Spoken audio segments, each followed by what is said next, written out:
Welcome to the Haigh Farm. I'm CindySeip, the youngest of the 4 grandchildren, and I'd like to give you a little history behind the farm.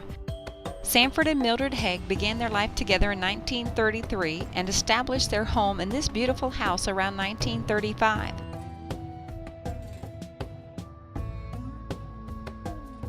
The original homestead had approximately 90 acres of property.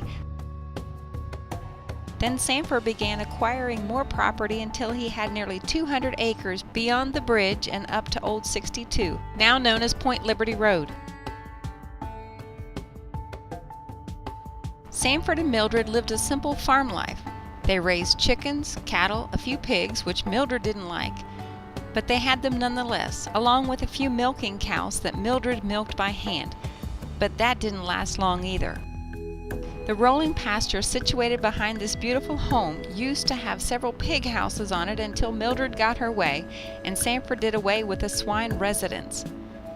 The farm had 2 chicken coops, a large one behind the house across the footbridge, and a smaller one across the road, which kept the family stocked with eggs and poultry.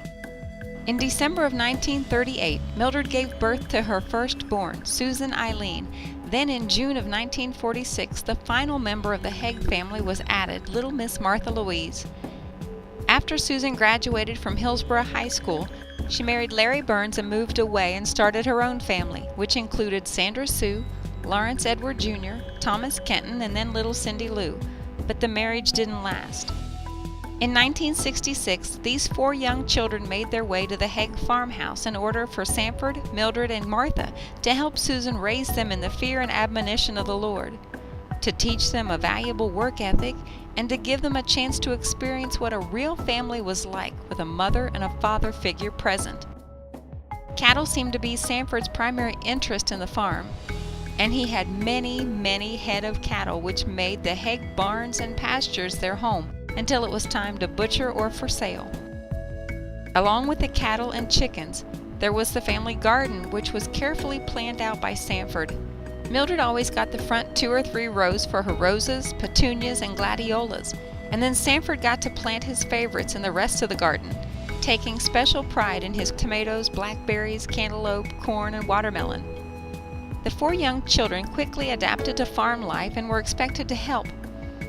They all had their chores, helping to feed cattle, gathering eggs from the chickens in the early morning before the bus came to pick them up for school, pulling weeds in the garden, and then, of course, bringing in the harvest from the garden. The work didn't stop there. At harvest time, there was cooking, canning, storing, and the like. Since Sanford and Mildred leased the tillable portion of their farm to the Laniger family just down the road, there always seemed to be something to do on the farm, from setting tobacco, mowing alfalfa, baling hay, harvesting tobacco, beans, corn, and then either storing the crops or selling the crops. On those hot summer days, Mildred always made certain that the hired hands had lemonade to quench their thirst and a light meal in the shade. When it was time to butcher the cattle that Sanford had tended to so carefully, he would load them up and take them to town in order to increase his earnings and to feed his family. While the Burns children were on the farm, they lost their older sister, Sandy, at a tender age of 13, as she was born with Down syndrome and had a short life expectancy. Farm life continued. However, Martha went away to Morehead State University in Kentucky, where she eventually graduated.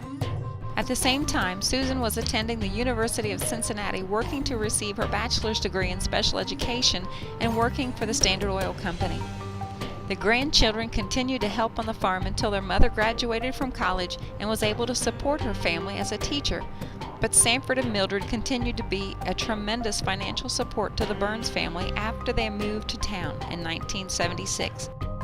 But the farm was and always will be endeared as home to all of us that lived under Sanford and Mildred's roof. It's been a pleasure to share a few memories of this home with each of you, and we pray that each of you will reflect on your own memories of this beautiful farm, knowing that hard-working hands helped to build, cultivate, and maintain a lasting legacy that positively impacted the lives of 5 generations in the Haigh family. May each of you experience the same sense of belonging as you walk the floors of this old house one last time. Enjoy your visit in this place I call home.